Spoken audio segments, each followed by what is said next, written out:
Well, well, well. We are back. Yo. Bro, we are back. Not only with the podcast, but so far we are 2 for 2 with Star Wars projects, kind of knocking it out of the park. I would say we are 2 for 2. I would say we're definitely 2 for 2. We're on the right path, so far things under this new regime, if you want to call it that, at Lucasfilm has kind of done some two great projects back to back, one on animated show and one in a live action movie. I can't believe I'm fucking saying that. So 2 for 2. We're gonna get into it though. We're gonna get into there's nuances about them, right? I mean, I think when we get into a lot of the Mando Grogu stuff, we'll see. While we're saying that it was a win, and there are I think a few reasons why it's a win. There are definitely some things that we still need to discuss on. Well, it's not nowhere close to perfect, right? Yeah, no. Yeah, no, we still have our thoughts on it. So, the good, the bad, and everything about it. But it's a step in the right direction. And yeah, maybe it does give us a little bit of that thing Star Wars is known for. Hope. A little bit. A little bit. But at the same time, part of me wants to be like Hawkeye from Endgame when Black Widow comes up to him and he's like, "Don't do that. Don't give me hope." Yeah. Yeah. Don't do that. Don't give me hope. I could do this all day.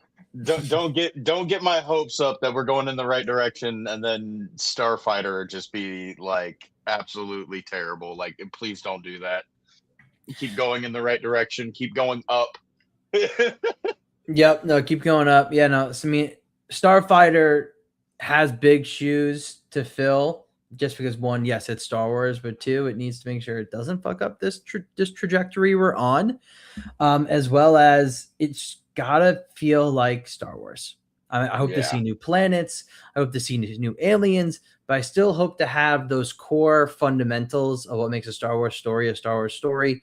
Something a little bit about family, a little bit about the call to adventure, the hero's journey, potentially. Not saying we need to get all Jedi and Sith on it. It's a great, backdrop to do that in. But also, it can't just feel like a sci-fi adventure. That's not really what Star Wars is. It has a lot of those other underlying themes involved that I kind of just mentioned. So, but we're not here to talk about Starfighter. Luckily, we're not here to talk about Starfighter right now.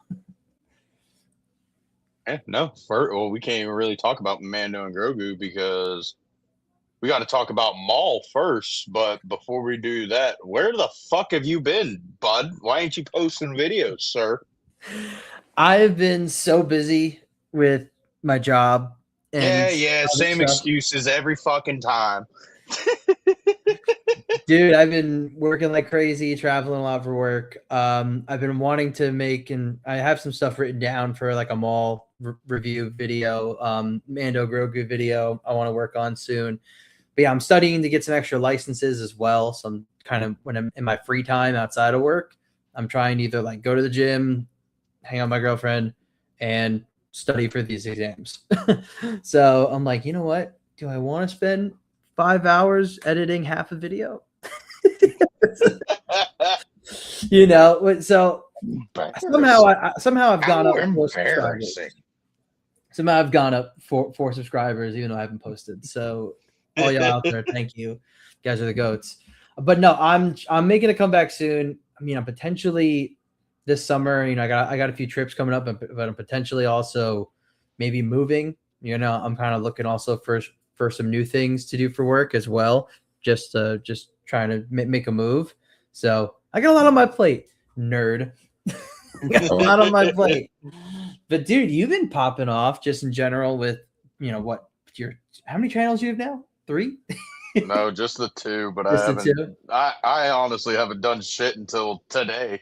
I've been doing the lives every week, but yeah, you've been popping up on lives. I have had no motivation to like film anything about Star Wars, like even after Maul, bro. Like, yeah, you're after me, huh? I'm still re-watching the series and writing my review on it, but like I just wasn't motivated to talk about it. Because I mean, honestly, like as good as Maul was, I think I'm just kind of desensitized to TV shows in Star Wars, Okay, and tell me the more. fact, eh, bro, they literally. I saw a video today from this YouTube movie reviewer that I watched, Sean Chandler Talks, Okay. and he does like random Q&As and stuff, and somebody asked him like, do you think Star Wars has suffered from all the TV shows instead of movies? And Hmm. I forget what exactly he said, but he said something along the lines of they took Star Wars, which was an event, like every movie release was an event, and then Yep. they took those events and turned them into episodes and just kept fucking out episode after episode after episode. And it's like, there's only so much you can fucking take before you're like, okay, it's just another Star Wars show. Cool, I guess. Yeah.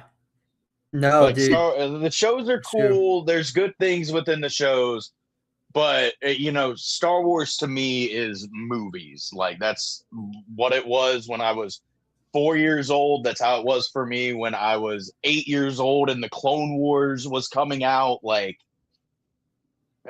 Star Wars was always the movies. The movies are what makes Star Wars. I shouldn't need 7 seasons of a fucking TV show to expand on storylines and stuff like that. As cool as it is to see, should also just be able to chuck it into, a trilogy. I agree. No, seriously. I mean, I remember, what was it? How many years ago was this now? Maybe 2 years ago, where Kathy Kennedy was talking about how they want to make Star Wars like an event again. They want to make it like James Bond. That's what she used as her reference for making Why it like an event type release. Because for some reason, God, for someone do who people even get excited about James Bond movies nowadays? maybe they do. I mean, but they are like event type movies, right? We don't get them all the time. And it is like, oh, the new Bond movie, whether you're into it or not, right? It is kind of like an event. But obviously, the thing that was really funny about that when she mentioned that was everyone's like, or you mean like how Star Wars used to be? like, how it was, but we don't have source material. But yeah, I totally agree with you on that, man. It's the event aspect of it kind of got corporatized, right? Which is what we kind of knew under Disney it would be, right? It would be, hey, more Star Wars content, more Star Wars content. I mean, when it was purchased in 2012, people who were excited about the acquisition, that's exactly what they kind of wanted, right? We wanted more Star Wars, more consistent Star Wars. I think if things were banging, like if all the sequels were top notch movies, right? If Solo hit, if Rogue One was still a hit, everything, people would be like, well, Star Wars is popping. It'd be like Marvel, right? And when Marvel was in its freaking Infinity Saga heyday, that hey, we like how much we're getting. As long as they're good, it's an event, right? Yeah. So we're starting to see, hopefully, that maybe we can get on the right track. We have a good show. We have a good movie for what it was trying to do. I think it did it. Not in the biggest way, but it did. It started off on the right foot, I think. So, but yeah, we do need it to be an event again, just because it's the only way I think you're going to get a lot of the wider normie audience to get in. Yeah. I don't know. After that spiel, I mean, I still want to talk some good shit about Maul because holy fuck, brother. That was like some of the best animation we've gotten from Star Wars. Honestly, since Genny Tartakovsky's Clone Wars, I in my knew you were opinion. going to say that. I knew you were going to Bro, say it is. Tarkovsky. It is. Yeah, like I can't even compare it to the Clone Wars animation or Bad Batch or anything or the Tales because it all looks the same until you get to Maul. And it's like a comic It's book so come to good. life, bro. Oh, the dude, the colors, they're vibrant. It's just everything looks great. The detail, the choreography as well at this point, animated form is fantastic.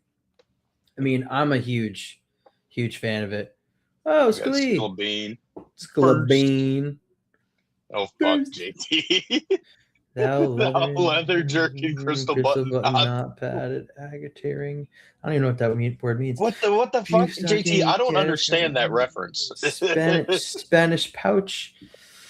Yeah, JT, we're gonna need a protocol droid to translate that. Sorry. Steries. You guys like fucking Star Wars? You fucking lamos? What the fuck? Fucking nerds. Or. What up, Wom? My favorite ganja goons. Well, I mean, hey, we are the goons, and hey, I mean, what did you bring to the session today, buddy? Nice little boutique switch cart with guava gelato, orange slush, and mango runts. Oh man, I mean, it is about to be June, and you're definitely happy that it's a month to celebrate all that. That's a lot of flavors, brother. It's a lot of stuff. And also a Geek Bar Pulse pink lemonade that says "May the Pulse be with you" on the back. Oh my god, dude! Whatever happened to good old flour? May the pulse be with you. Oh my gosh. These pens. Well, I'm doing something a little more classic, a little J with a little bit of flour, all that good stuff. The strain I have is called Kept Secret from our guy Don, that we had on a podcast once, my boy. So yeah, everything's good. But dude, how are we feeling though in general about what's going on for the future of Star Wars before we get into Maul, right? We've had these two good projects. What are you thinking for what Ahsoka got delayed, right? But what are we thinking about maybe Ahsoka? I hope it's good. It's got to be better than the first season. It's got to make me be more like I enjoyed the entire season, not like, oh, episode 5, I can rewatch that over and over and over again. Instead of, hey, I can rewatch the entire series over and over again. I agree. I don't know, because I've been seeing some rumors and reports about Mr. Baloney. I'm gonna take his fucking kneecaparonis if he does this stupid shit. I've seen some reports and rumors that his Heir to the Empire movie might be being changed to become a Skywalker legacy movie that will bring back Anakin Skywalker in a corporeal body so he can interact with Luke and Leia. And I really fucking hope we don't do that shit, because I really don't even want Anakin to become the father figure in Ahsoka season 2. As cool as it is, I love the Mortis arc because I love when Star Wars gets fucking nitty gritty and fucking weird. I don't want Anakin to become the father, because that will be honestly tempering with his story, which Dave has already said that he is not going to be adding to. Anakin's story is told. It's done. His story ended in Return of the Jedi. He's a Force ghost. I don't think that he should become the father, but if he does, and it's done very well and very tastefully, because they did some things involving Mr. Darth Vader in Maul, which was done very fucking tastefully, because I was very against that at first. It can be done right. I mean, everything could be done right if it's just given the right amount of care that it deserves. I 100% agree with you on that last point, because I know you and I do kind of disagree on Anakin being the father. I'm really into that, and I kind of hoping that happens. But I think, yeah, if they do it right, if it makes sense in the context of the story, if it makes sense within lore, and if we have some established rules around it, right? My nuance when it comes to him being the father is, I don't want him to be the father and then become a mainstay character going forward. I don't really want parts of his story to be further continued in a way where he's integral to so much shit, right? I kind of just want to know he's out there, right? I just want to know that he's off in the land of Mortis, the realm of Mortis, right? Or he's somewhere doing something, but he has bigger fish to fry, per se, right? He has stuff to deal with maintaining the balance of the Force, maybe on that cosmic level, but he's not, going to be like, oh, let me help Luke and Leia build the New Republic, you know? I just kind of want him to be it, but I don't need him to be a part of it. Let him just be out there. Let me have that, you know? It's like, oh, like, Mom, Dad, where did our dog Buster go? Oh, he went to the, the farm. He went to the farm really far away. He went to the butterfly farm. He went to the butterfly farm. You just know he's there. Okay, I sleep at night. You know what I mean? Because I'm like, he's out there. He's having a great time. He's living. He's happy. That's what I want. I want Anakin to be the father, so I know he's still doing shit. Does that make sense? Yeah, I mean, I know timeline-wise, Anakin is still out there because Shadows of the Sith is 16 years after the Battle of Jakku, and I don't exactly know when the Battle of Jakku takes place. Yeah. But I know that's a canon event, and he helps Luke out there. It's also like, I think like 15 years before the sequels happen, because Ben's 15 to 16 years old in Shadows of the Sith, and Anakin shows up in that, but his Force ghost kind of flickers in and out by the end of his experience. Sorry, Sklee. Should have said some spoilers.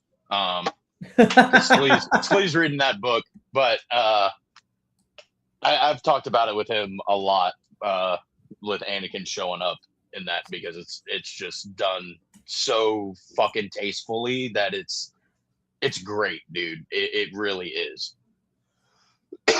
But yeah. I don't know, man, because it's like, if Anakin's still out there, why didn't he ever? I mean, I know it's got to be like both ways reciprocated to talk to Force ghosts. You got to like be open to seeing them, yeah. But like, brother, you didn't even try to talk to your grandson when he was worshiping your fucking helmet. I know. I mean, I know, and this is something that comes up all the time, right? It all leads to the sequels, right? Whether it's a Luke story, even Anakin's story to a certain extent, right? Leia, the galaxy, Palpatine coming back, right? Like, it all leads to the sequels, so it's all shit. And I do believe that. Like, it sucks. It really sucks. But as the years go on, it's like, just give us good stuff about something happening now. I don't care if it leads to the sequels. If it doesn't make sense, honestly, it's more of just another knock on the sequels. If in 20 years someone's like, let's watch episode 7, 8, 9, you're like, nothing over the last 10 years is going to make sense to you then, because it doesn't show up in these movies. You know, it's just going to be more of a knock on the sequels again. But I mean, I'm trying to move beyond I it. saw a video. I forgot the dude's Instagram name, but he was talking about it. Like, if they really are supposed to be leading up to the sequel trilogy, the Filoni verse has got to get dark, and we got to start losing fucking characters, because it's going to be that same conversation as Ahsoka in the original trilogy. If they're around, where the fuck are they, and why are they letting the First Order take over? Yep. Nope. So it's like, we're gonna have to start getting dark, and we're gonna have to start fucking losing Mando. We're probably gonna have to lose fucking Grogu. We're gonna have to definitely lose Sabine and Ezra, like, because they're nowhere around in the fucking trilogies. Yeah, so, and there's nobody else to teach Rey how to be a Jedi. Nobody, right? Like, I totally agree with you. You know, and that's why I'm like, you know what? Who gives a flying F about what's gonna happen in the sequels? Then let them decide to retcon it 15 years from now, after they've done all this other build up for something else. You know, just let things, you know, naturally develop. Yeah, I mean, if Dave does the same thing that he did with the prequels, and he enhances stuff while retconning certain things, because I don't see them ever fully retconning the sequel trilogy. Like, love them or hate them, they're here to fucking stay. I fucking hate to be the bearer of bad news, but Yeah. they're not gonna do that splinter timeline. They're not gonna fucking erase shit. And if they do, just have Abeloth break out of the world between worlds and fucking destroy everything post episode 6. Fuck it. Just restart from there. Yeah. I mean, who knows, man? We don't know what's going to happen with potentially Abeloth in Ahsoka season 2. Who knows how powerful she'll be, right? But dude, I hope they don't. I'm gonna be real. I hope they don't bring Abeloth into it. Oh, I'm so on the opposite side of it. I want Abeloth in. I'm kind of sick and tired of the Legends coded stories for canon characters. Like, why not just give us the original stories in live action or animation? Why do you have to change? Why do you have to bring her in during Ahsoka and Ezra and all that? Like, it's not even when she takes place, brother. Like, those characters don't exist in the timeline with Abeloth. So it's like, but it's also campfire storytelling. Did fucking Starkiller really rip the fucking Star Destroyer out? I really wish Sam Witwer hadn't have fucking said that shit, because now it really does. It just doesn't matter. Canon just does not matter. You know, if you don't like something, head canon, I guess. Yeah, no, exactly. It's, I mean, they had to kind of talk themselves out of that hole that they dug for themselves of everything we make is going to be canon. Deeper with that. Well, they're trying to let themselves off the hook, right? So value add of being under Disney is every form of Star Wars media is going to be a connected, intertwined canon, right? Doesn't care until what a movie medium or it is. TV show says otherwise. Well, yes, and as time went on, there were retcons of books, there were retcons of comics, there were retcons of certain other information, even pre-Disney, right? Expansions on things, and obviously, they like things were people were picking up on it. So of course they're like, oh well, it's campfire storytelling. It doesn't have to be exact, right? It's just kind of like in the general sense, this is what happened, maybe, right? It's so they're trying to say that they're doing what they promised, but also give themselves a chance to not, I guess, admit that they're wrong. Yeah, but isn't Star Wars supposed to be told through the eyes of R2D2? Through the eyes of R2D2 The guy who records every fucking thing known to fucking man. If anything, R2 is the original streamer. So it's like, shit kind of has to be exact if a droid with recording software is telling the story. Yeah.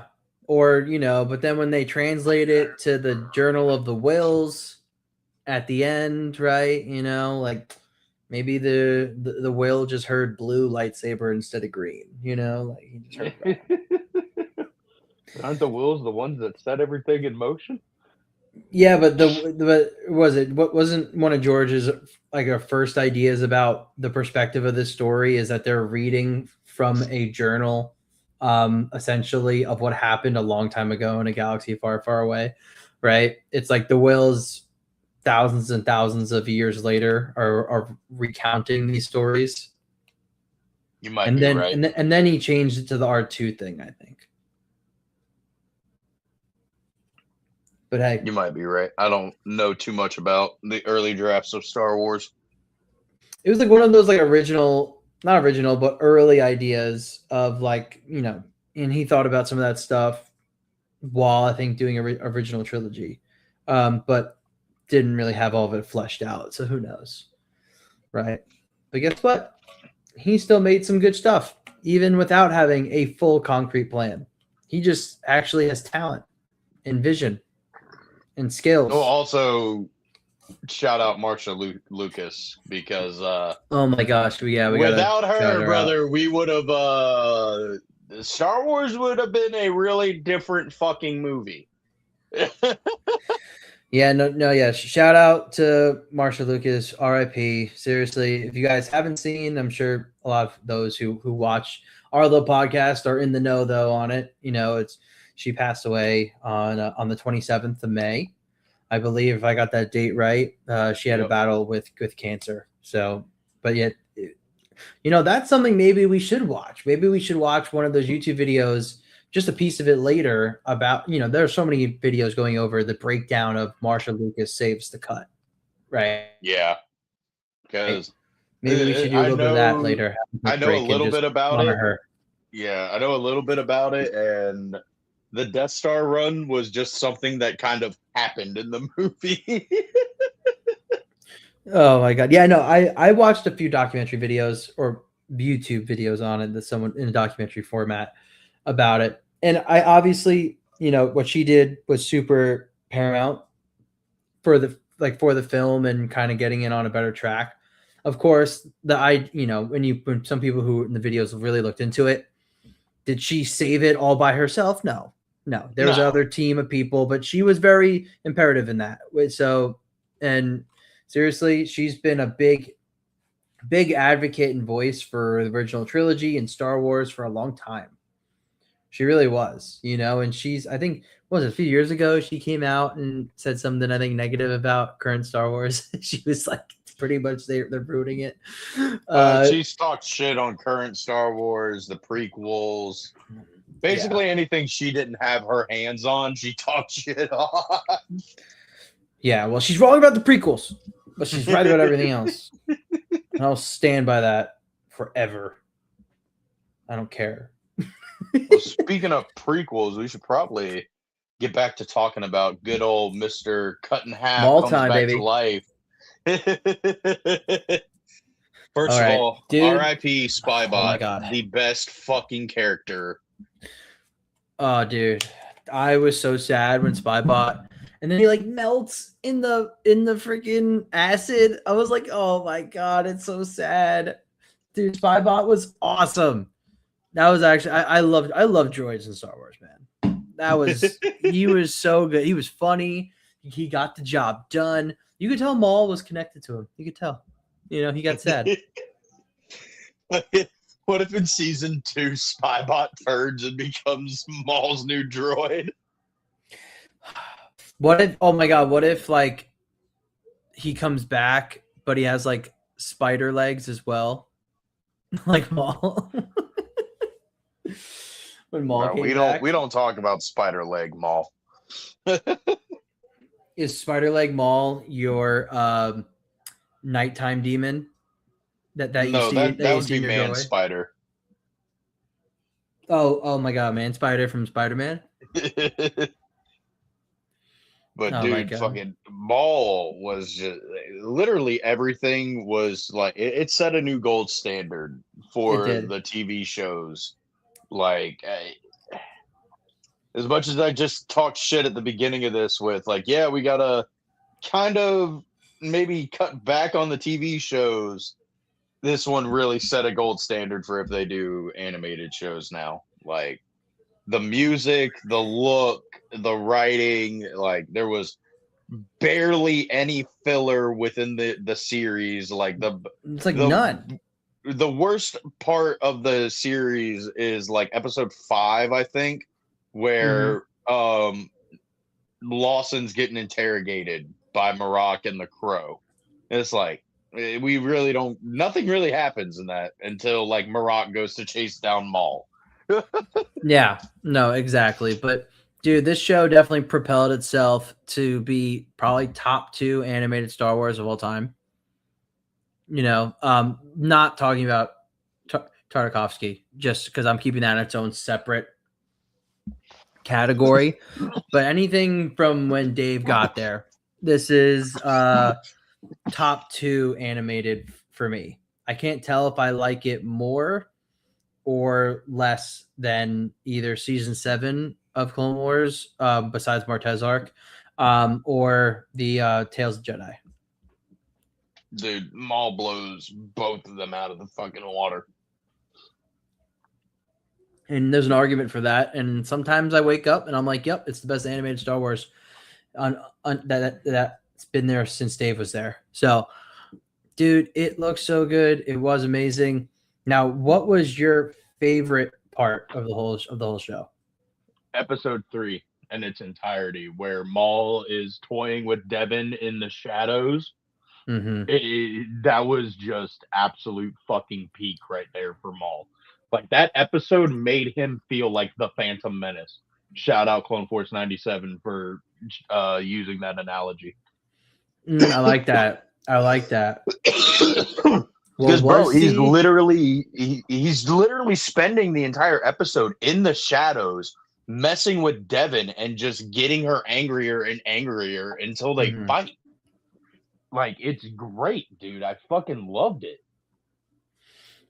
I really liked. I think my favorite part. I mean, besides the Vader stuff, because the Vader stuff was so good, was when Maul is fighting Marak and what's his name? The Crow. What'd you call him? Yeah, that's just what everybody calls him. I think he's like the 11th brother. Lame. But yeah, where like the Crow and Marak are fighting Maul in that like cave in that cavern. I thought That was cool. that was sick because I mean like Maul goes through a range of emotions in that fight, you know, like at moments where he's winning, moments where he's losing, you know, his leg starts malfunctioning. Then Yeah, that was my biggest gripe with the show was they literally just kept using that advantage, and I'm like, come on, bro, we get it. He's got mechanical legs. They can get damaged. They're already damaged. Fuck off. Do something else. Frig off with the guns. Thank you. well, in the show, it was more he was having a malfunction with his mechanical leg for a bit before that. Then when they finally Yeah, I was tired of it by the second episode that he had the malfunctions in his leg, and then they started going with the lightsabers to his mechanical legs, and I was like, all right, bro, fuck off. well, I love it because then when Vader fights him, Vader's first like move is to go for the mechanical leg because he learned from all of the Inquisitors that fought him, the last two, like, okay, this is how I weaken this guy ASAP.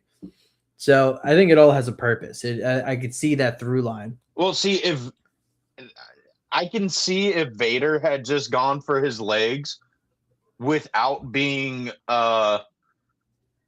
told by the Inquisitors, like, hey, go for his legs, because Vader knows Maul. Anakin studied the fight between Kenobi and Maul. Mm-hmm. He fought training droids as Maul. Mm-hmm. The whole thing on Mustafar with the don't try it is because he knows he's going to try to do what Kenobi did all those years ago, and he's going to try to cut him in half. So he knows to go for the legs. He doesn't need the fucking Inquisitors to tell him to go for the legs. We didn't need to have all this malfunctions with Maul's legs. Yeah, like, but Vader knows this shit already. He's gonna know to go for his legs. Vader's just a student of the game, bro. He's a student of the game. He's studying. He's getting all the X's and O's. He's watching film. You know? I mean, honestly, I wouldn't be surprised if the Inquisitors have a lot of their fights recorded. Would not be surprised. You know?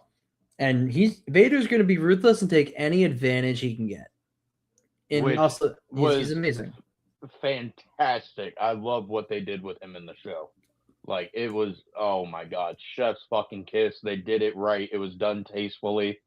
And it was also done in a way that if Vader didn't show up, it wouldn't have made or broken the show for me. Oh, absolutely. Like him showing up was just like oh, do you want a little bit of fucking like fancy sauce for your fucking steak? And I'm like, I guess I'll give it a fucking try. Yeah. I mean, it could have been like, you know, the head Inquisitor. And I would have been like, oh, yeah, that makes sense. You know? Yeah. But no, they brought in Darth motherfucker Vader.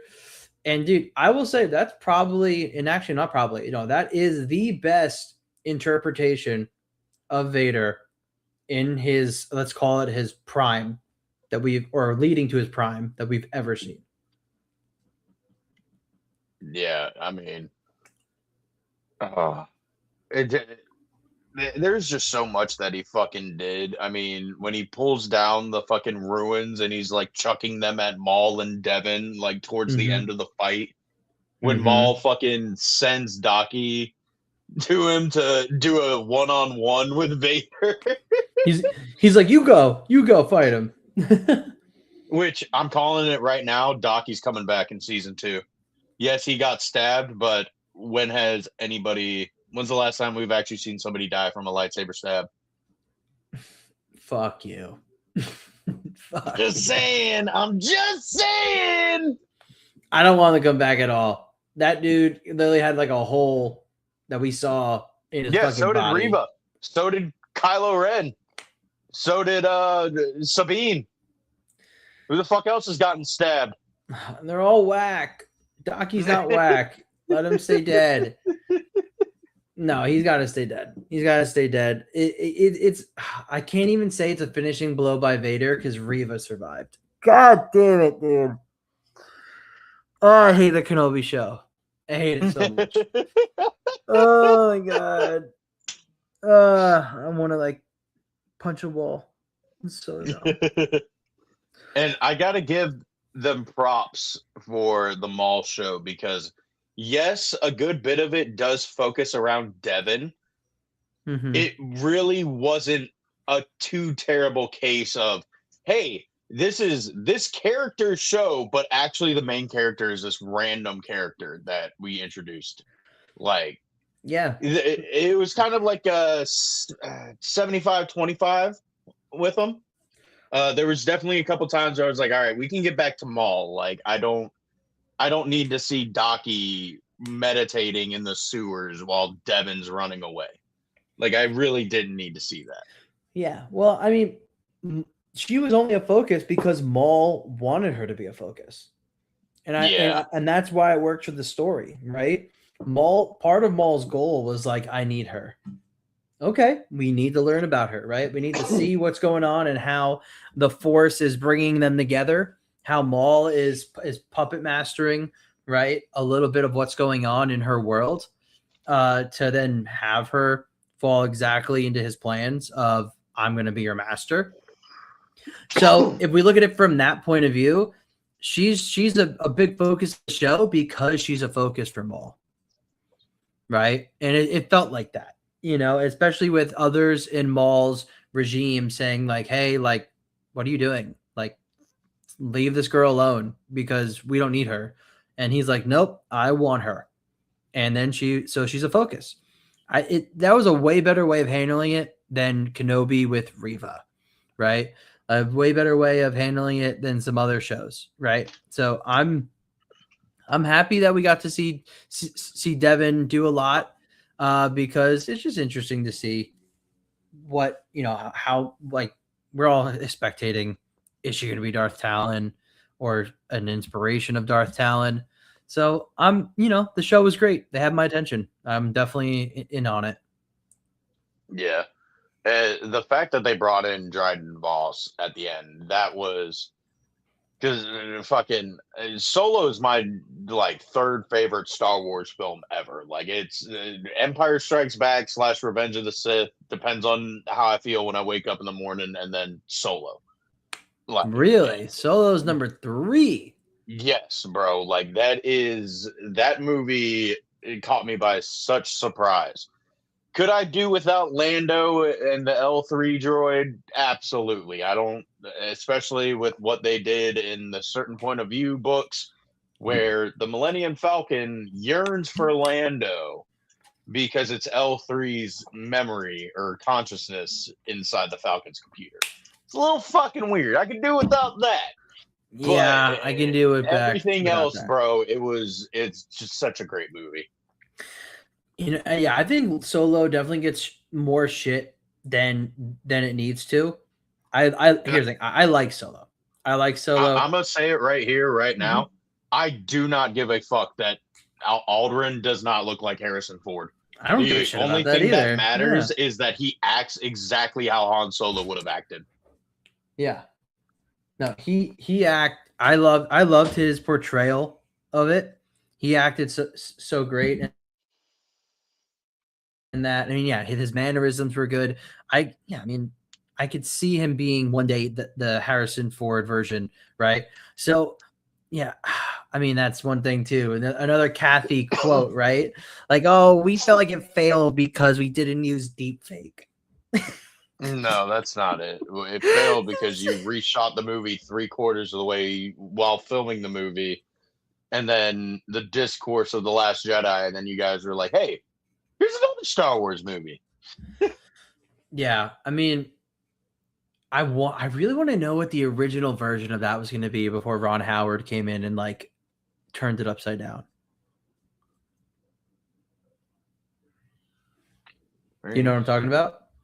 I'm gonna have to look into that. Well, yeah. Well, they had the two directors. Well, God, I'm spacing on their name right now. It's been so long. They had the two directors. They were like 75%, 80% through filming, and then Kathy fired them, and then Ron Howard came in and like reshot a bunch of shit, redid a bunch of the stuff, and then that's the cut you get. You get Ron Howard's version after he had to fix it. Apparently, did you not know that? No, I knew that, but I don't know shit about like what the original draft was gonna be.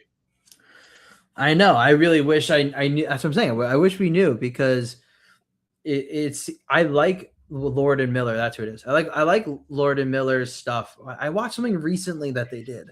I forget what it was, and I was like, I think they're a little more funny. Like they're a little bit more comedy driven, And I was like, huh. I was like, I'm curious what their solo movie would have been. What was the last part? I'm curious what their solo movie would have been because some stuff I've seen that like they're pretty funny with the projects they do. Yeah. I don't know. I don't know. But back to Maul. What are your theories for season 2? What I would like to happen in season 2 is it progresses the story of Maul taking over Crimson Dawn and working with Dryden Voss. Mm-hmm. I do not want them to do another Vader showing up and fighting Maul and Devin. I think that should have just been a one and done. He knows he can't fight Vader, so now he's just going to be constantly on the run until he gets to Malachor. Yep. He knows he's outclassed. I mean, I will say that sequence with Vader throughout the last 2 episodes, right? It was a really good showing of power scaling. It just really shows that Vader is that dude, and he is the dude, right? The power. I mean, we saw the power scaling a bit with Palpatine and Maul in the Clone Wars, right? Where he just by himself kicked Savage and Maul's ass, killed Savage, right? We're like, oh, they're not even close to him, right? And now we're seeing Vader is still just miles ahead of Maul. He's miles ahead. So the menacing Darth Vader, it was just perfectly done. I think it was great, and that's only Vader 1 year into being in the suit, brother. Bro, he is 23 at this point in his life. Oh, dude, man, I can't even imagine. Like, I'm not saying we need more Vader because I know we don't want to overuse Vader, but dude, we need like 30-year-old Vader. Like after a bunch of years being in the suit, probably the height of his power a little bit, right? We did. Kenobi. Fuck off. God, I will leave this stream right now. I will leave this stream. I will leave this podcast right now. If you bring that shit up again. Oh my God. I swear to God, my blood's boiling. Oh, look, he put the ship down with the Force, with the shitty CGI. Fuck that. That But was- did he really do that, or did he just mind trick the fucking pilot into bringing the ship down? I don't know. I was taking mushrooms at the campfire. All right. I don't know. I don't remember. God, it's so fucking annoying. See, that's the problem with Sam Witwer's comments about this fucking campfire storytelling. I really, really wish he hadn't have said that, because, like, It's just because that's how Filoni says it. but Dave Filoni is also the guy that says the Star Wars Holiday Special is canon and deal with it. So I think Filoni just likes to troll. He's just gonna find like what certain parts of the fandom dislike, and he's like, "Yep, I'm gonna say the opposite of what you want me to say." all right, guys, everybody right now start hating the Old Republic so Dave Filoni will give us the Old Republic. Yep. Just be like, hey, we definitely don't want the Old Republic. We definitely don't want Darth Revan. We don't want Nihilus. We don't Actually, want come Malik. to think of it, that's kind of how Star Wars has operated since Disney bought them. Is like everything that the fans want, they do the opposite. So if we just say we don't want something, maybe they'll do it. Right? Yeah. Maybe we should. So what don't we want? Tell me what we don't want. Old Republic. I definitely don't want a Darth Bane series. Definitely don't need a Rule of Two movie. Definitely don't need a Darth Plagueis movie involving Darth Tenebris. No. We definitely don't need to see Luke rebuilding the Jedi Order on Ossus. Definitely not. Fuck that. We don't need it. No. Definitely don't want a Padme Amidala Sports Illustrated swimsuit issue magazine. Don't want that. Definitely don't want that.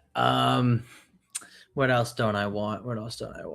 I definitely don't want a Luke, going around the galaxy after Return of the Jedi for a span of 5-10 years. Hell no, bro.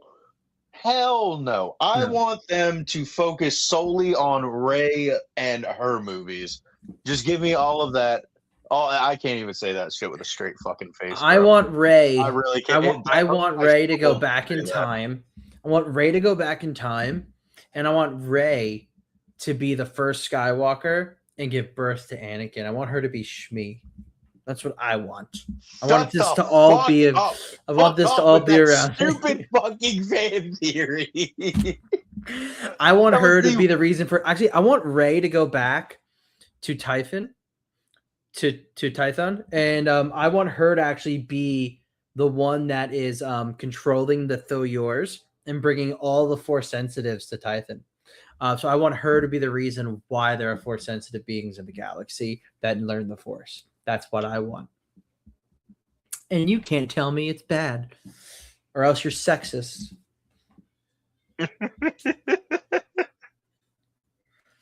I know we can't hear anybody else, but they're all slow clapping for me right now. I know they are. Either that, or you might be getting another extremely long death threat. Oh, dude, I think about that every once in a while. I'm just like, holy shit, dude. Bro, I'm not gonna lie. I go back at least like once a month and rewatch the video that I made on it. And I love you for it. I mean, you know what? Let's get into Filoni, right? Because half of that whole rant was about Filoni, right? This person who, gosh, I don't want to know what their bathroom looks like with all the probably shit they do with Filoni's pictures up. Mando and Grogu. I know it's a Favreau thing, but it's a big Filoni project, right? We should just get into Mando and Grogu. Tell me your thoughts. So I'm gonna start with my negatives. Okay. The hyperspace scenes were way too fucking short in this movie, bro.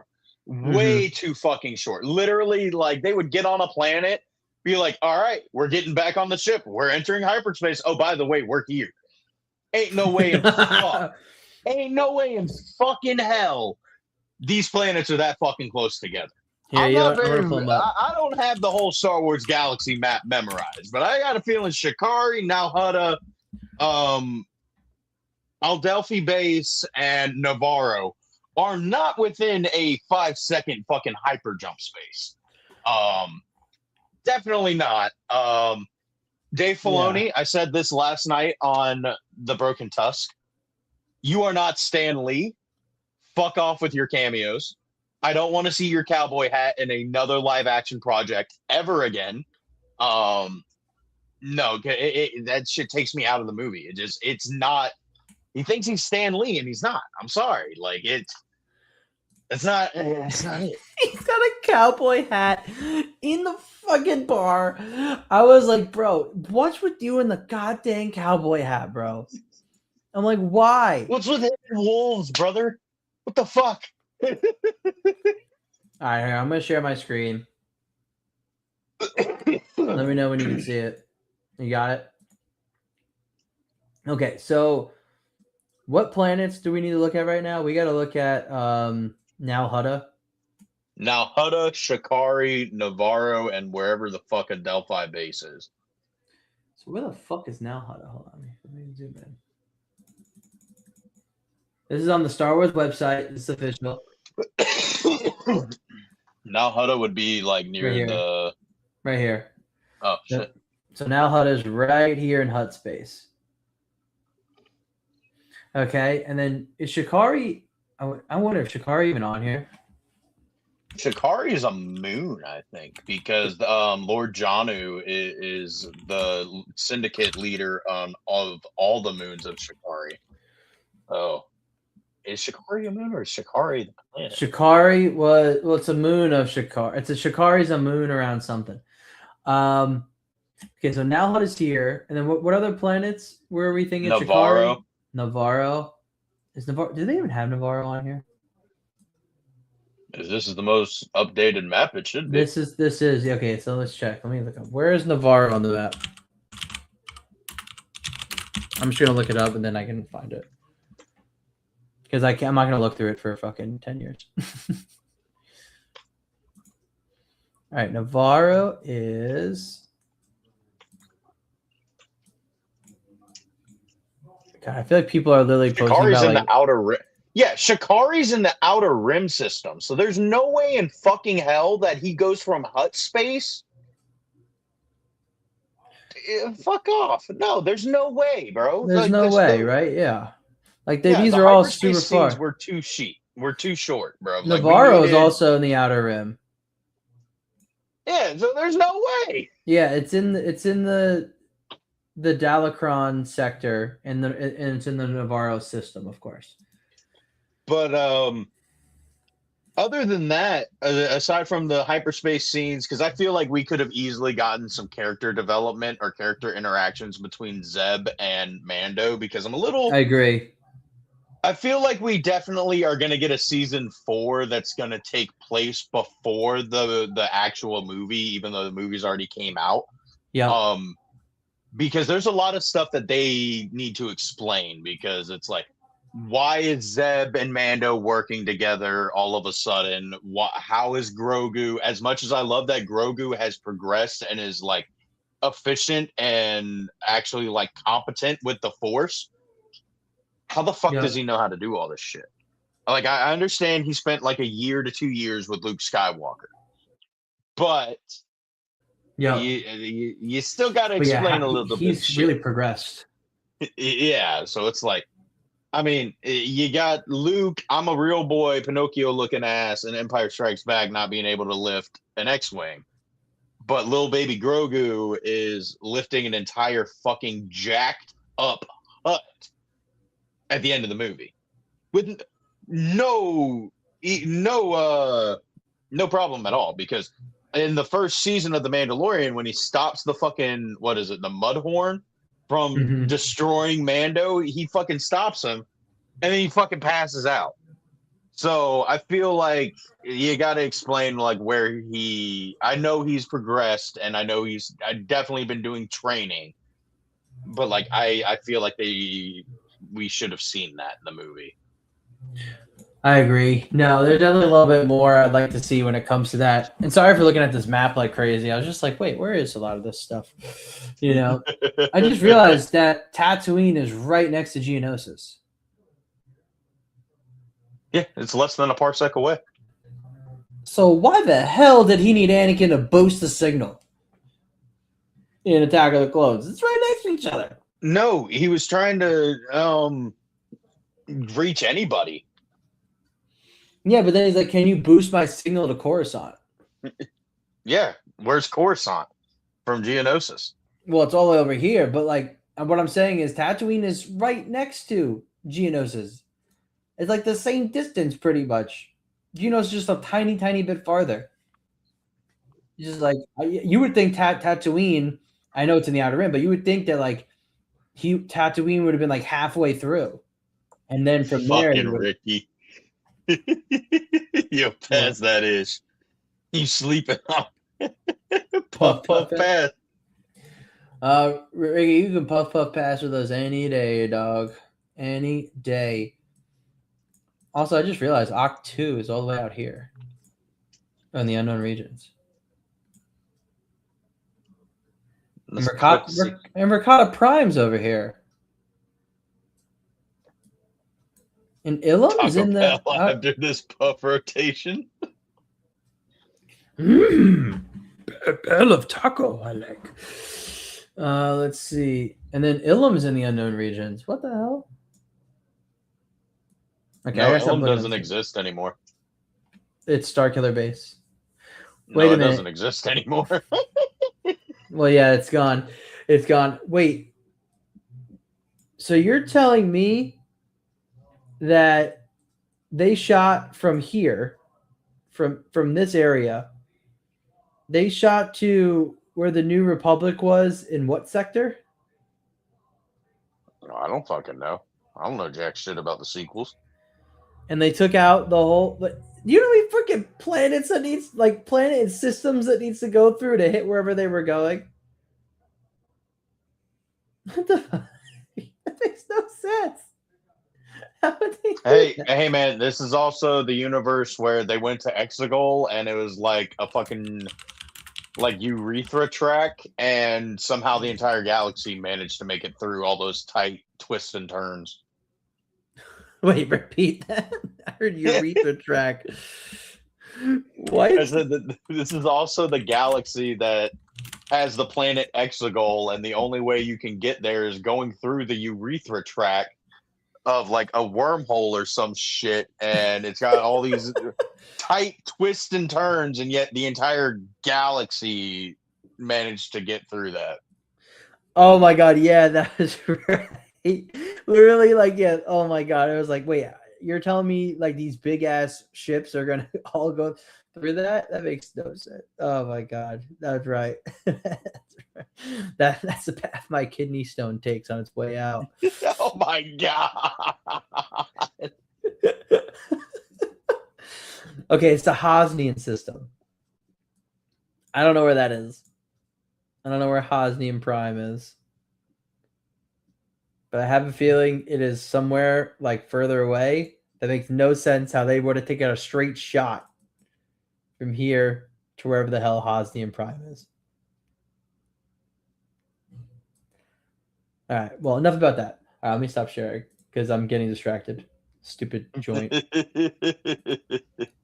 Okay. But right. Yeah, keep going. Another thing I'm still really iffy on is Rada the Hutt speaking English. I said it in my video reviewing it today, and JT and I have talked about it plenty of times on live and off live. Like Zero the Hutt speaks English, Mama the Hutt speaks English, the twins speak English, but I mean Zero doesn't really have like an accent or like still the tone of the Hutts. I'm Zero. But the rest of them that do speak English still have that like really grovelly bass. Yeah. Rada didn't have that, and it's really weird. It's a little jarring. But I've also got to take into the fact that I don't know when he fell into this crowd with John Coin. I don't know how long he's been away from the huts. Sounds like he's low key been on the run since he was like we last saw him in Clone Wars. It's kind of that's what I'm thinking. Like, it's really the only thing I can think of is like he's been on the run because you understand how hard it is to be your own man while you live underneath the shadow of Jabba the Hutt being your father. Just tell me 5 more times, and I swear I'll understand. I swear I will. I will, buddy. I feel for you, man. Like it's like I feel for you. Your father is very successful. You probably had everything you ever wanted. Everything paid for and more. It's a sad life to live. Ricky's telling me to get over Rada speaking. He's a second generation Hutt. Yeah. I'm letting Rada live, bro. He's awesome. It's just a little jarring, but I am glad that I wasn't able to tell that it was Jeremy Allen White, which is the first fucking pro that I will give this movie. Is we all know I'm very, very particular when it comes to star power in Star Wars. If I didn't know who Jeremy Allen White was, I wouldn't be able to tell you that he voices Rada the Hutt. Oh yeah, you couldn't tell if you don't know beforehand. Yeah. I honestly even knowing his voice, I still personally can't hear Jeremy Allen White while Rada speaks. So it's kind of like, did they really need to get Jeremy Allen White? I don't think so. But it's cool that he got to be a part of Star Wars, and I wasn't able to it wasn't distracting. Definitely not distracting for sure. I agree. Yeah, because they used star power before. Alec Guinness, Harrison Ford, Mace Windu, fucking Mace Windu, Sam Jackson. But no, that's my Mace point. Windu. That's my point. When I see Sam Jackson, I immediately think Mace Windu. Even when I'm watching the Avengers, bro, I don't think Nick Fury. I think, oh, that's fucking Mace Windu with an eye patch. Imagine if they did get Tupac instead at the time in 1999. That would have been really distracting. Yeah. Yeah. Actually, probably not, because it still probably would have been the same instance of that being the first time I encounter Tupac. Yeah, exactly. I agree with you on that. Now, for Jeremy Allen White, I mean, obviously the voice was changed with modulation and everything, but I would say I'm happy I heard a little bit of his type of line delivery in that, right? Like knowing him from some other projects, from some other shows. I love the Bear. I mean, I've seen clips of Shameless. I don't never really watch Shameless, but I've seen clips of his character in it. I could hear some of the way he delivers lines, right? In Rada's delivery. But I like that because I like Jeremy Allen White, and I think it fits well, But yeah, I don't know how many times we need to hear that he's trying to be his own man. That was getting a little bit crazy. Now, for my thoughts on the movie, I liked the movie. It was fun. It was entertaining. I went with my girlfriend. We had a good time, popcorn, a little bit of candy, right? I thought it looked good overall. Some of the shots were beautiful. Oh, bro, we saw it in first. It was just regular 4DX, but with the IMAX screen, and then we saw it in Real D 3D IMAX. Oh, how's that? I don't think I will ever be able to watch another Star Wars movie in a regular theater again, bro. It was, oh my fucking God. I will never do Regal Cinemas 4DX again. That was straight up getting the back shots from Dwayne The Rock Johnson for 2.5 fucking hours. Jesus Christ, dude. Bro, me and Wrath were getting thrown up out of the fucking seats when it was fucking lifting you up and fucking slamming you down. Bro, it was fucking horrible. Wrath bruised a rib. Yeah, bro, it's where the seats fucking move with all the action and shit. But when we first saw it, it was just regular. We saw it at a Cinemark, And their 40X was like, it was just like an interactive ride, bro. It was like you would lean and like you would go forward and back and stuff like that. But fucking Regal Cinemas, bro, it was like, oh, we're gonna like when Mando's sliding down the mountain on the walker. It was terrible. You're like leaning forward. There's no fucking seat belts. Like the fucking seats were trying to tear my pants down.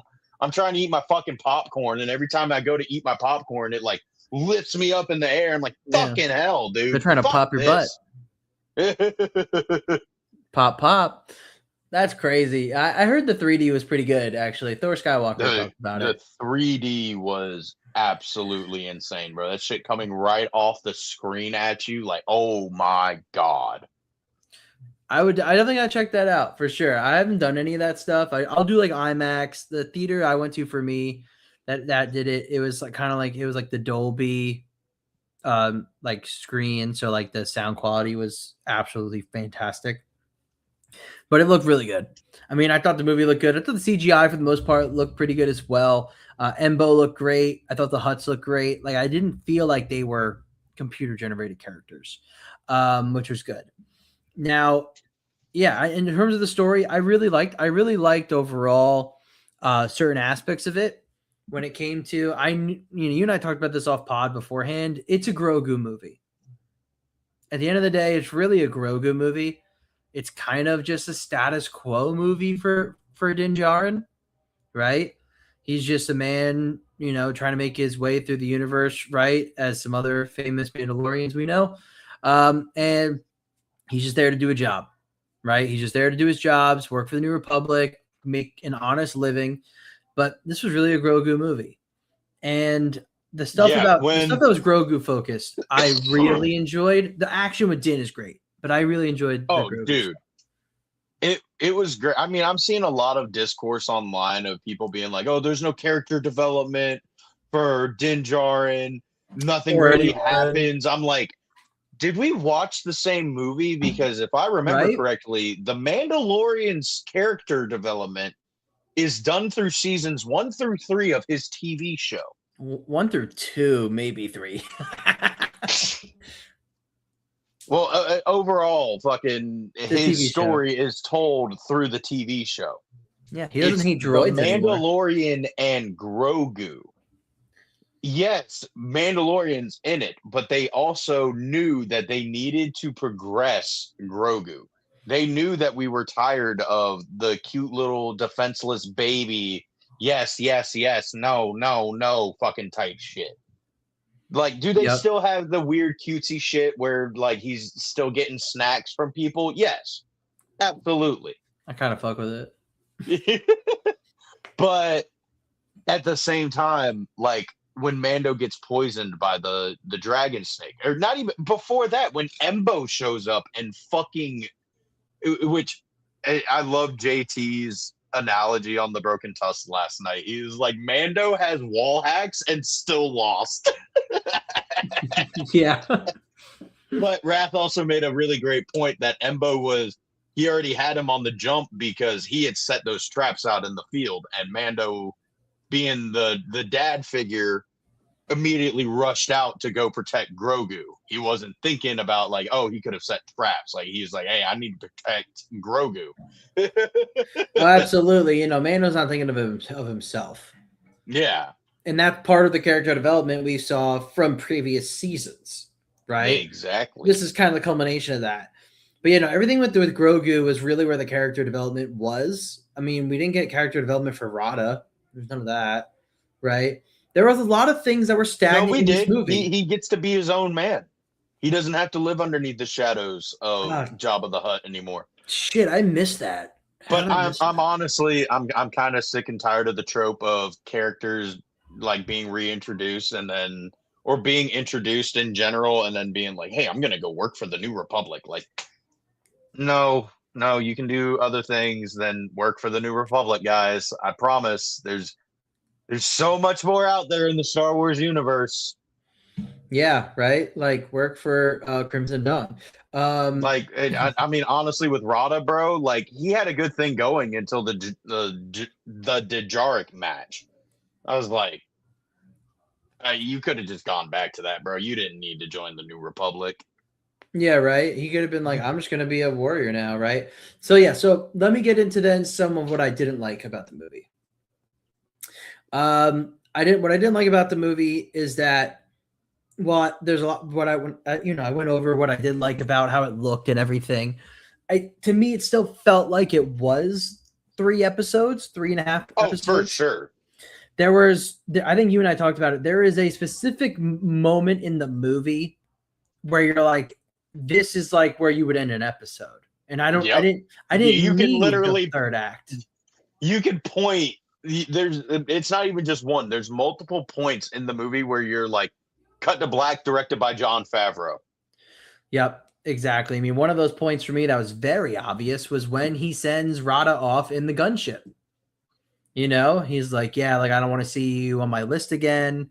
Like pretty much like, nice to meet you, good to know you, happy we saved you, goodbye, right? Like it felt like the movie could have ended there. But it's totally different than for what we got after that, which is part of what I'll like. I'll get into that a little bit.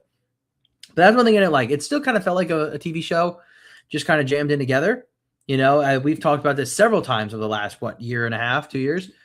Is this really what we wanted as the first Star Wars back to the big screen? Is this really what we wanted first? No, not really. No, but it was honestly a smart move for them. They told us exactly what the movie was going to be, and the movie delivered. It wasn't an Acolyte situation of, oh, it's going to be a dark side centered show, and then it focuses on Jedi and space witches. Lesbian space witches. They were literally like, hey, it is a Mandalorian and Grogu epic adventure, and that's what the fuck it is. It's literally like season 1, and it's also kind of like Skeleton Crew. Like, it takes place within a massive universe without relying on the fact that it takes place within a massive universe. Yep. Yeah, it has just enough of like, here's the interconnective tissue, right? But yeah, it wasn't relying on all these other outside things besides really like what it established already in its own IP and its own show. But yeah, I didn't love that it felt like still kind of like a show, and I still have my own gripes on like, was this the best move? But you are right though, right? It did a lot of what they said it was going to do, and yeah, it's a safe move. Now the other thing I don't really like in the movie was, and this is kind of back to a little bit of the writing stuff, which we've seen the last few years, better than lately, but still, the whole thing with the twins and the double cross to the New Republic and like gonna give them coin and everything, but really their main motivation was to kill Rada. And you look at it after watching this movie, does any of that make effing sense? No, not really. Especially because we talked about it on the Broken Tusk. JT was confused as fuck. Mando gets the gun runner and tells Rada, hey, I don't want to see you on my fucking list again. Get the fuck on up out of here. And he leaves. Out of all the places, why did they go near Nal Hutta? Well, we didn't get clarity on that either.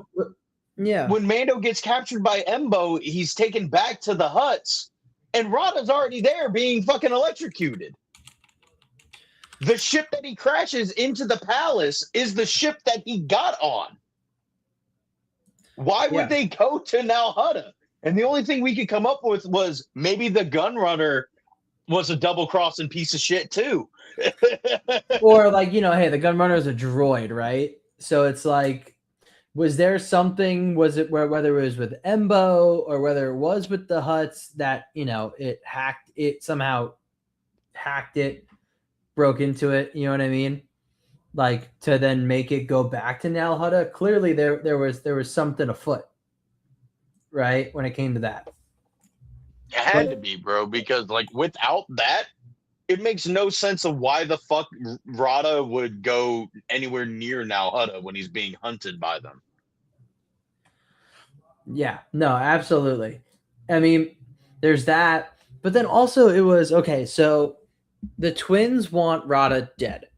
So the twins say to the New Republic, "Hey, get the Mandalorian," because it seems that they just want the Mandalorian to work for them because they're like, "Hey, we're so rich. He's a bounty hunter. We'll show him how much money we can give him, and he'll just say F the New Republic, and he'll work with us." Right? That's part of what their goals seem to be. It's like, "Hey, we want Rada dead." So go find, but they were like, "Hey, we want to save him," right? But essentially, they want Rada dead. They want Mando to go find Rada so they can kill him. And as reward, they will give the New Republic the information on who Coin is, right? But then people would be like, oh, well, they were never going to tell them who Coin really was, right? That was part of the double cross. But then you think about it, Coin was going to kill Rada all along. And that would have then accomplished the twins' goal of Rada being killed, as well as it wouldn't put them in the crossfire being exposed for double crossing the New Republic. Because then if they knew Coin was who he was and they were going to have, and then, you find out the Coin's going to kill Rada, you don't need to hire the New Republic at all. Unless they just only wanted to really get Mando. You know what I mean? Like, what was their main motivation? What did they know and didn't know? And why does it feel like it's just a plot hole that they fucked up? You know what? Like I'm not being crazy here. Like, this is literally how I feel right now. I'll share my screen. This is literally how it feels. It's how it feels. It's Pepe Sylvia. The man, it's Pepe Sylvia. Like, I don't understand what the goal of the twins was here, and it seems nobody else can tell me because nobody knows. It makes sense. That, like, Jon Favreau, Dave Filoni, other random dude. What was the whole plan? How does that make sense? Brian, if you're watching and if you're at work right now and if you are near Jon Favreau, Nora Clore, or fucking Dave Filoni, please text me and let me know so we can have you pop on real quick and ask them this question. So while everything I described shows how it doesn't make sense, am I making sense? What are you trying to make sense on? Like, what their plan was? Well, no, like, it doesn't make sense. Like, I'm not crazy for not seeing the through line of what the fuck how it worked out, right? I mean, honestly, I never really looked at it like that until you brought it up. So I'm trying to figure it out too. Okay. So you are kind of agreeing with me then, right? You're just like, wait a minute, yeah.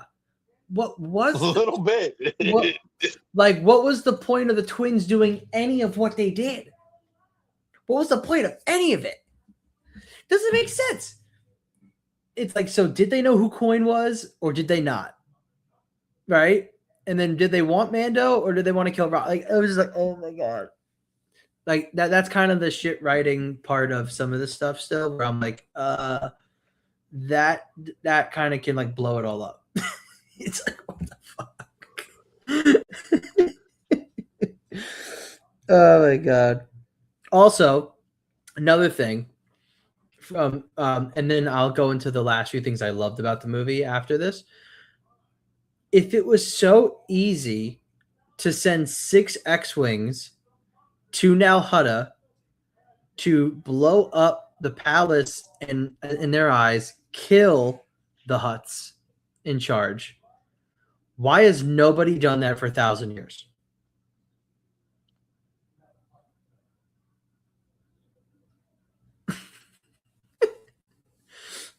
I think we're really about to see a massive power vacuum, and the Hutts, like whatever surviving Hutts there are out there, well, they're gonna fight for it. They're definitely gonna fight for it, and they're definitely going to be gunning for the New Republic. Absolutely, maybe that could weaken the New Republic. But what I'm asking is, we know how difficult and how respected essentially the Hutts have been in the wider galaxy, right? The Hutts have had their own space and territories for thousands, over 1,000 years, right? At least, right? Even back to the prequel era when we look at like Hutt space is its own thing, right? And the Republic had a ginormous army. And I get it. The Hutts have a lot of the droid army stuff too, like a lot, and they have like their own planets that they rule over. But you would think that it's extremely difficult to kill the Hutts, especially on their home world of Nal Hutta. And we get a little hint of that when we first go to Nal Hutta in the movie, and they're like, "Oh wow, we got two, we got two, we got two ships on us, right?" And like, "Oh, they take security very seriously here, right?" You're like, "Okay, we're supposed to get that it's a very secure area." But then at the end of the movie, 6 X-Wings, led by the least excitable Sigourney Weaver, she did not want to be there. They went in, they pretty much unscathed, and they blew up the whole palace. And essentially, if Mando didn't have them be killed by the snake dragon, they would have died, right? The twins. What? No, they wouldn't have. They would not have died if they didn't blow up the palace. Well, no. I mean, if the Huts snake, are indigestible.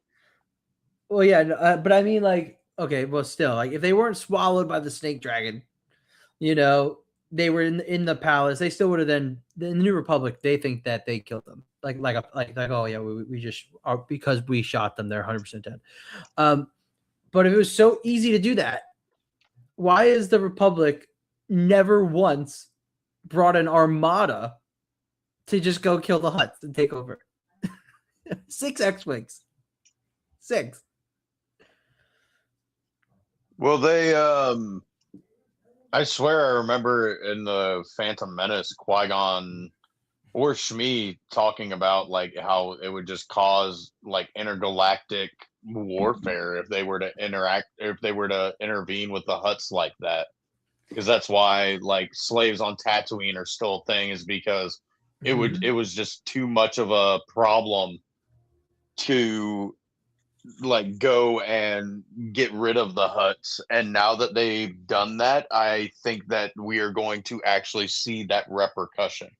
And if we don't, I'm going to be very upset. Okay, yeah. And I agree with you on that. If we can see in some projects after, or at least hear about how, okay, the New Republic is getting totally fucked right now.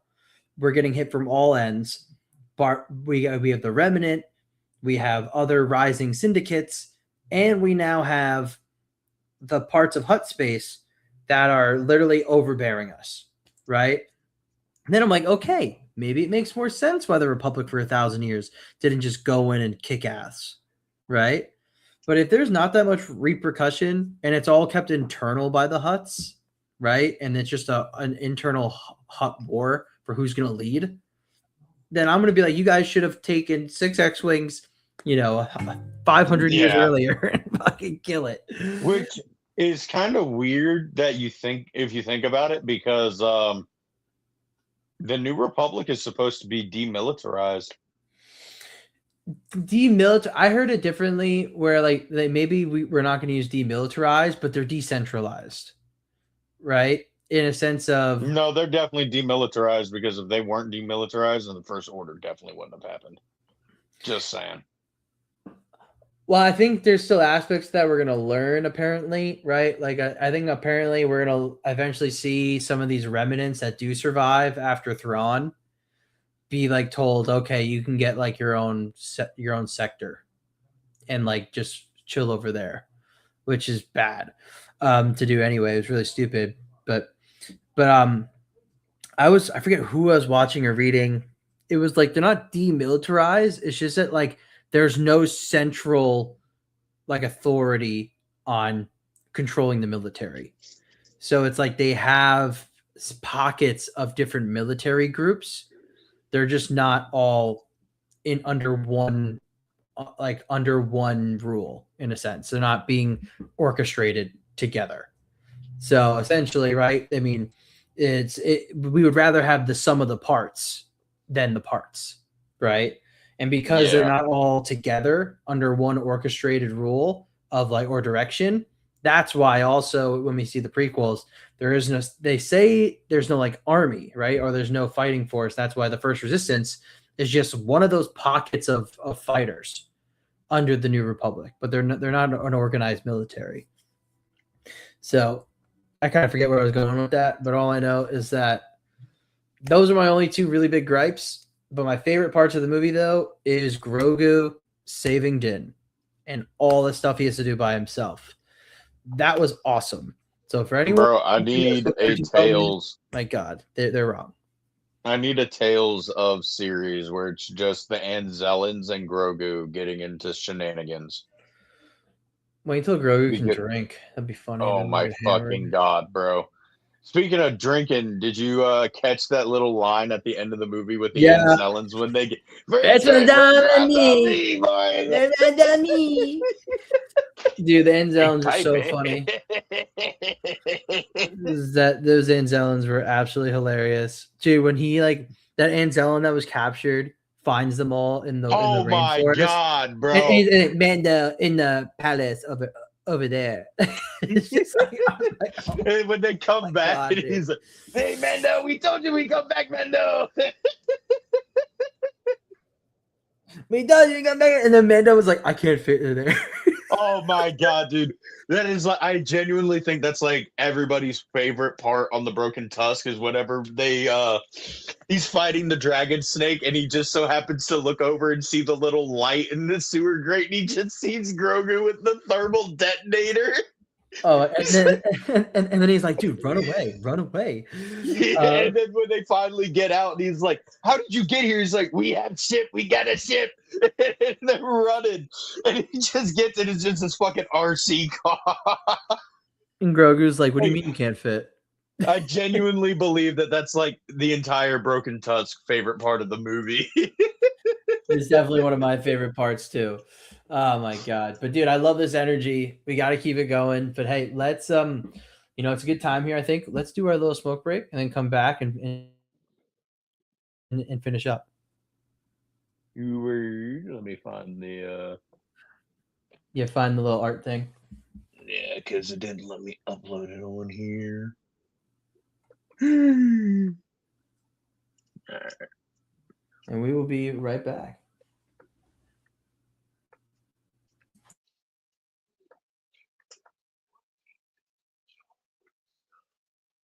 Once the computer loads and actually opens it up.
Oh, is this thing All on? right, Grievous.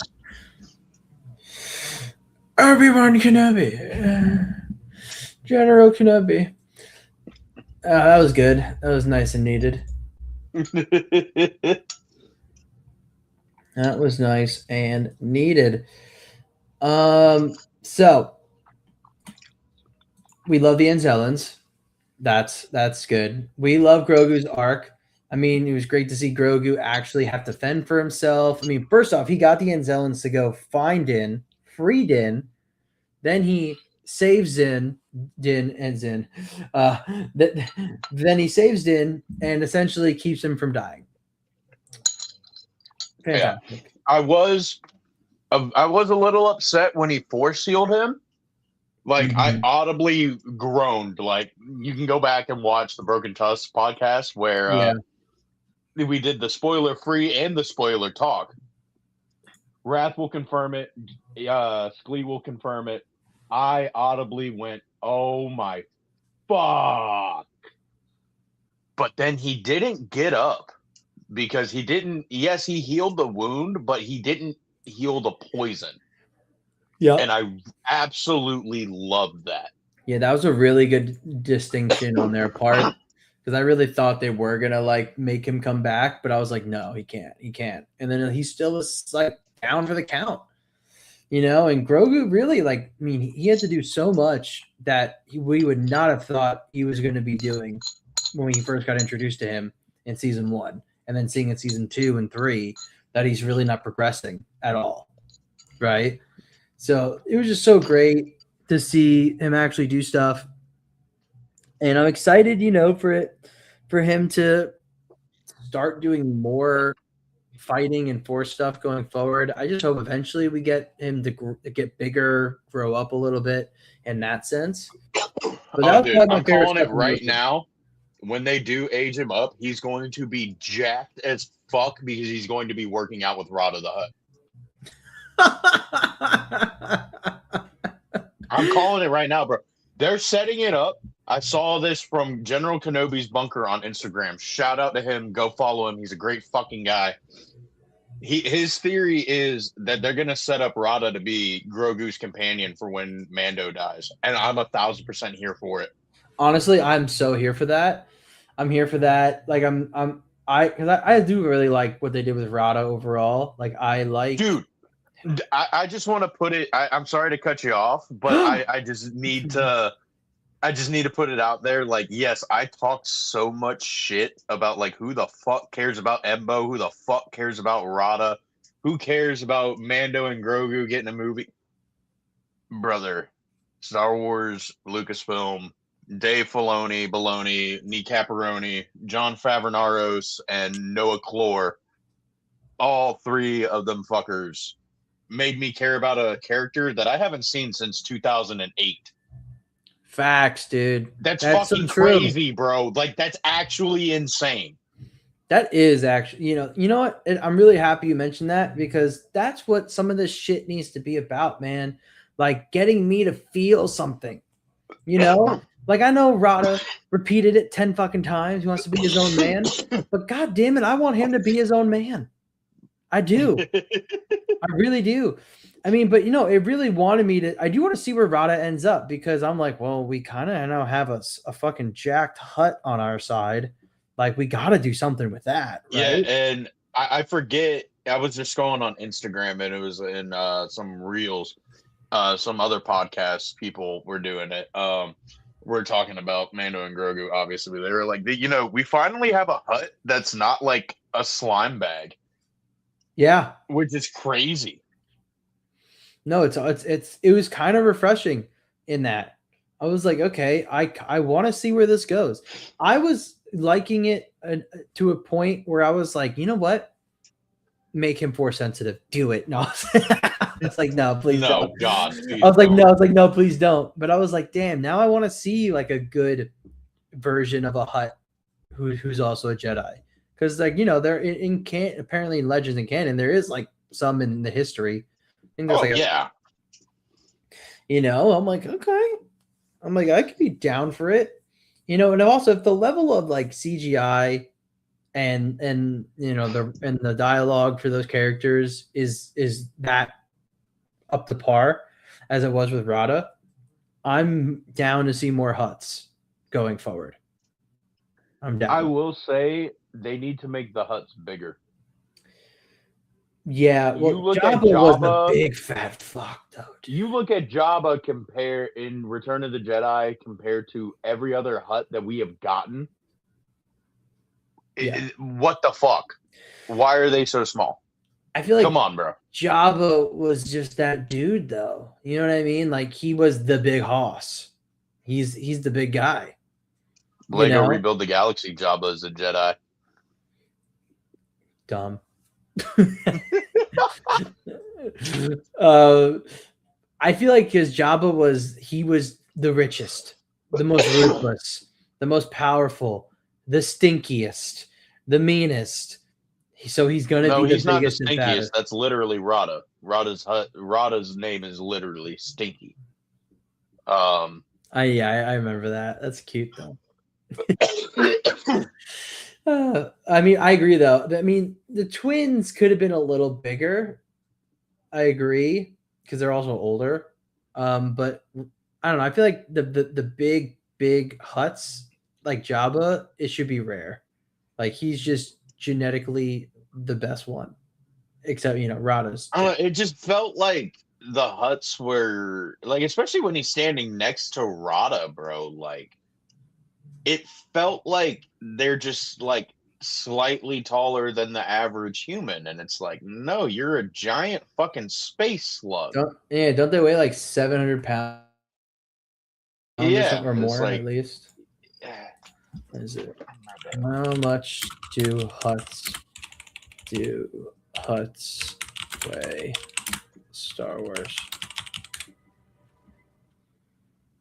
Do you think AI can help me right here? A typical Hut. Oh no, wait, way more. 1,500 kilograms, approximately 3,300 pounds. But some weigh significantly more, with Jabba estimated to weigh nearly. Okay, well, they said Jabba 3,000 pounds, but if he's more than 3,300, I would say he's probably about. Apparently, Huts are about 5'9".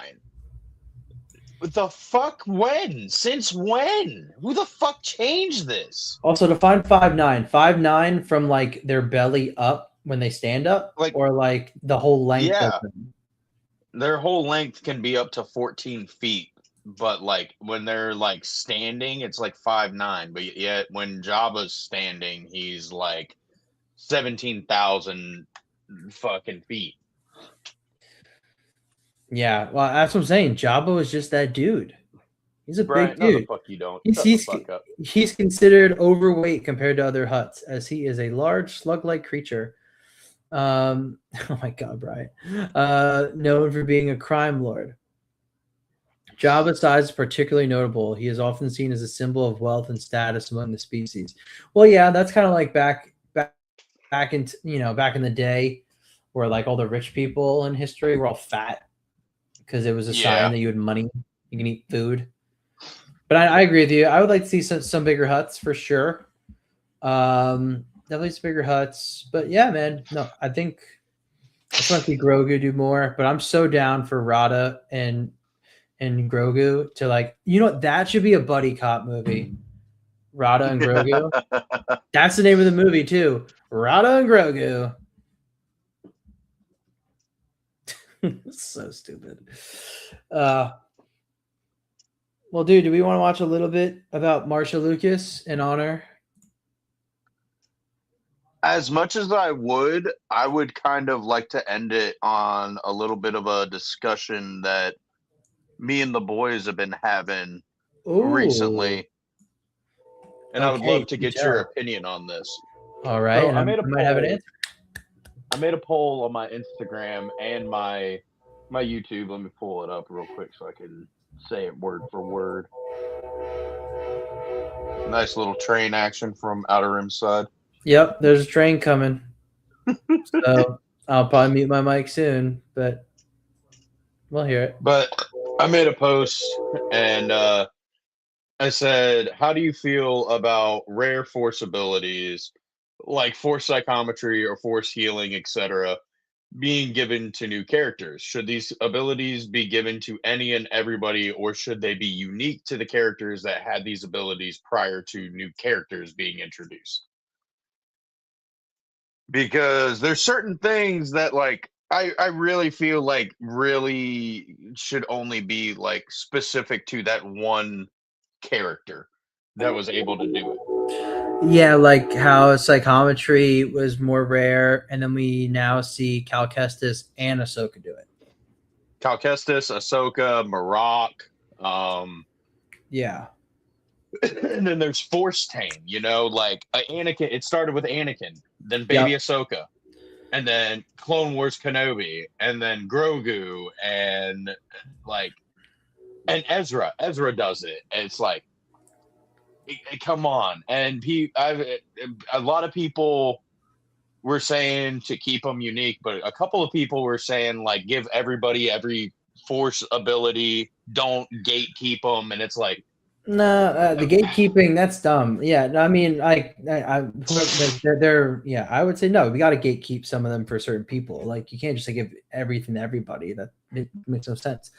My question would be like, which ones though are like the non-negotiables of these have to be rare force abilities? Because part of my mind goes well, with to like for everybody force healing. Okay, yeah, like force healing, I think that's a non-negotiable. But like force tame, I feel like if you're connected to the force on a strong level and the force is in and surrounds everything, every living thing, and binds us, connects us, I feel like anyone who's really strong in the force, especially on the light side, should be able to do force tame at that point. Right. So I would say maybe that one's more of a skill issue and not a rare force ability. Right. But psychometry, that one I'm a little bit 50-50 on, because it's kind of similar to what I just said about force tame, but also, yeah, it should be something that maybe that only very few can do. But here's my other third thing, and this is I'm like the worst with these questions, dude. I'm sorry, because I'm always like, well, let me look at it from this point of view, right?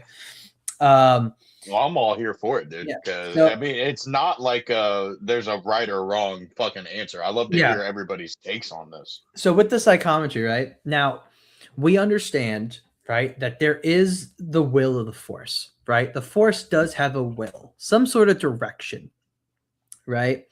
And there was a time for many millennia where there were abundance of Jedi and essentially abundance of force users, right? And there were so many of them that, yeah, maybe some of these abilities were really rare because the force did not need that many force users or Jedi to play pivotal roles in the development of the events of the galaxy, right? So maybe there were a lot less who can do some of these rare force abilities. Let's talk about psychometry, right? But now that we're in this era of post prequels, right? So right before original trilogy. So let's say the Empire and beyond.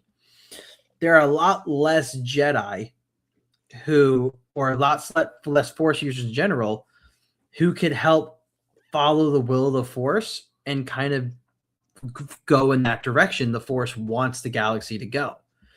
So essentially, is it more so the Force is allowing some of these users now to have some of those abilities, like psychometry, in certain moments because they need somebody to listen and kind of push it forward or push the events forward? Like, I would be curious if, like, these people we see using psychometry can use it from here on out forever, or if there are going to be times in the future where they're going to touch an object and they're not going to be able to sense the past events of this object, right? Because essentially at this point the Force is like, no, you don't need to do that anymore. Like, we don't need you to do that. Am I making sense at all? You are. We just have so few left. Maybe that's why like it feels like it's so much more common to see some of these abilities. But the Force is like, no, we'll let you do that because we need somebody to fucking do it. I don't know, man. I feel like it should just be kind of like unique to certain characters because it's like I'll use this as an example, especially when it comes to like characteristic traits and stuff like that and abilities. Anakin and Osha and May. That the uniqueness to Anakin's birth doesn't matter anymore because we know you can just conjure up life with witches.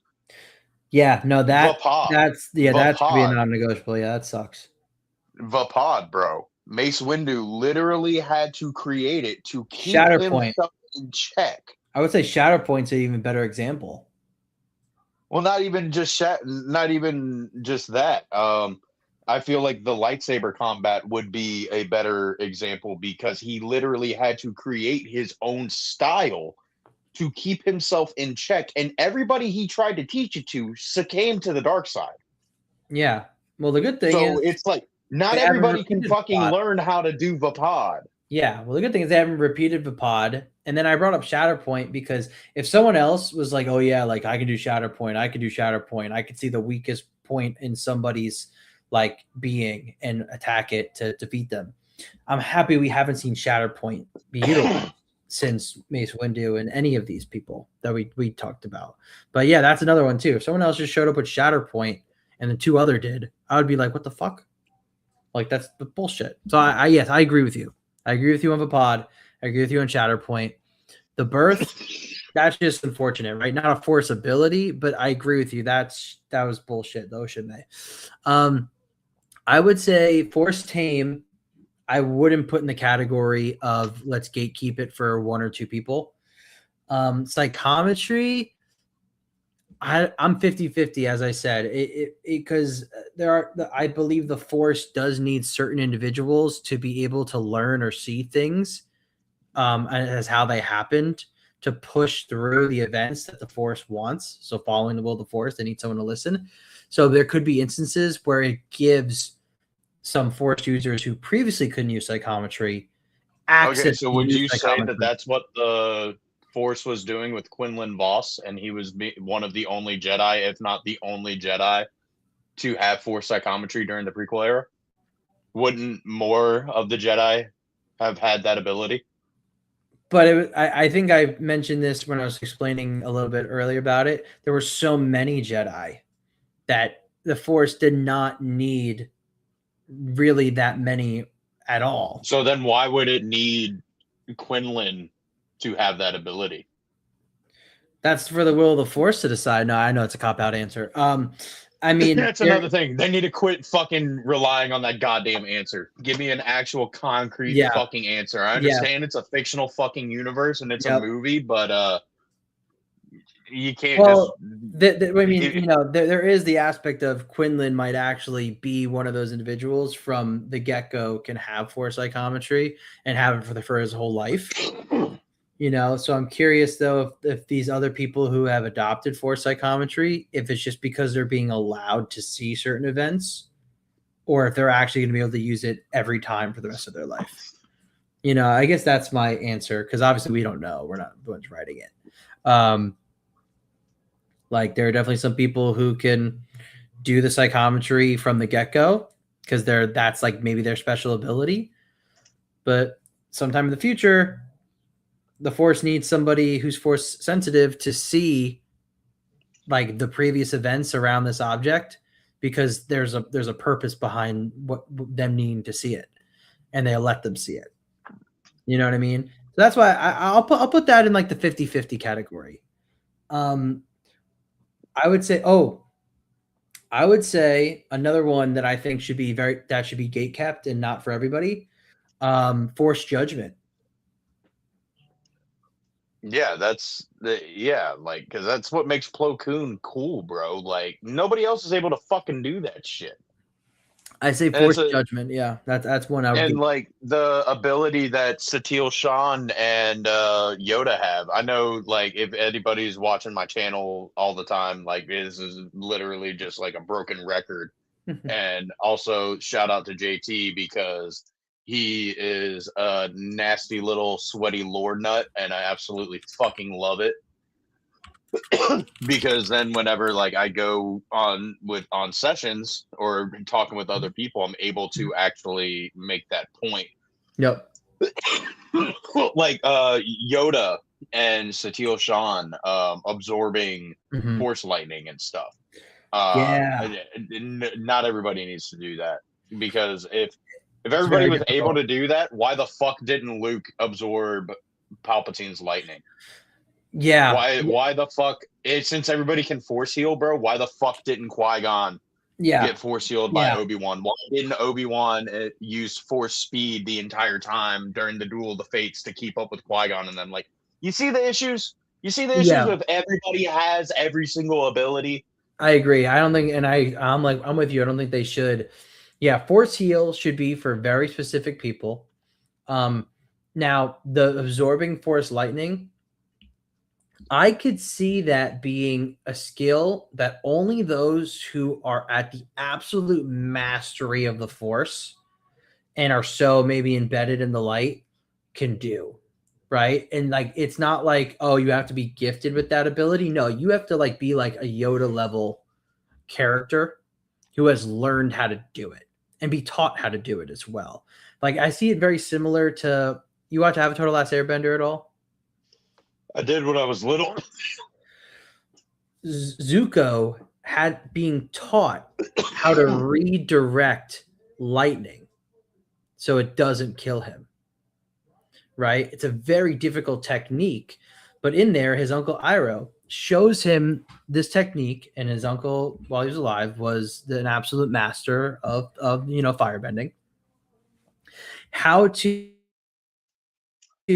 take a lightning attack and redirect it through your body away from you, right?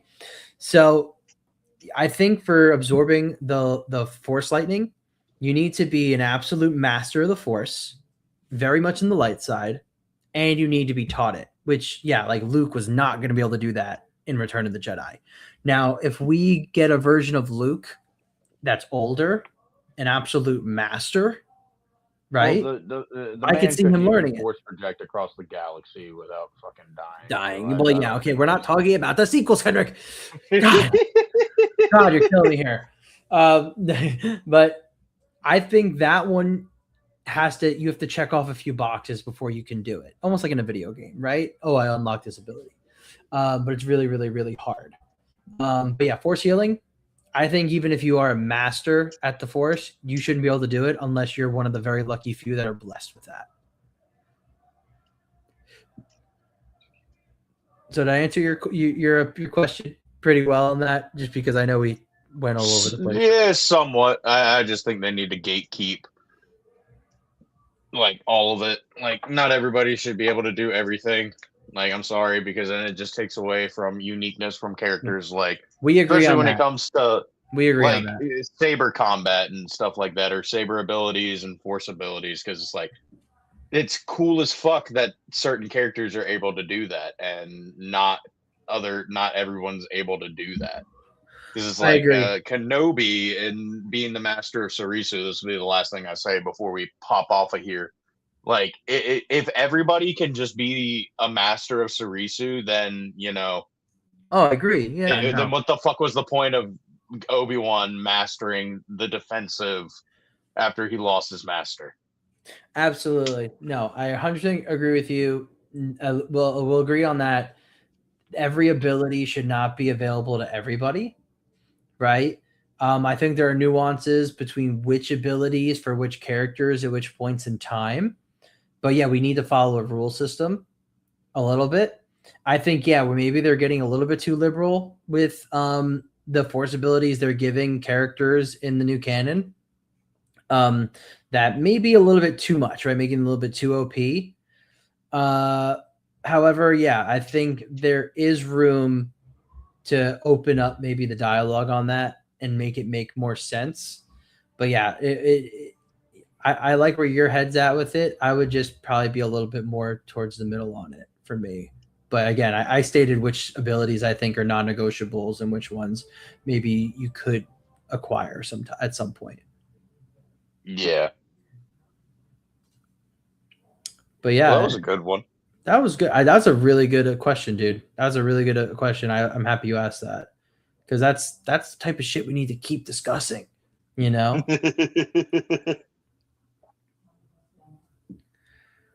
But all right, dude. I think that is all we got for you guys. At this point, we had a lot of good stuff we talked about. I promise I'll make videos soon. I promise. He's lying, you guys. I'm not Spam lying. liar in the chat. I'm not lying. It will happen. I'm just trying to get a lot of things in my life in order. And it's all good stuff. It's just, gosh, It's I just haven't been able to sit down. We see through the lies of the Jedi. Oh my God.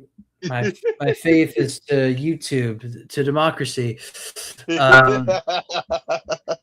That's where I'm going to leave that off with. But hey, before we head out of here, what do you have coming up though for your channels, your socials? What do you got?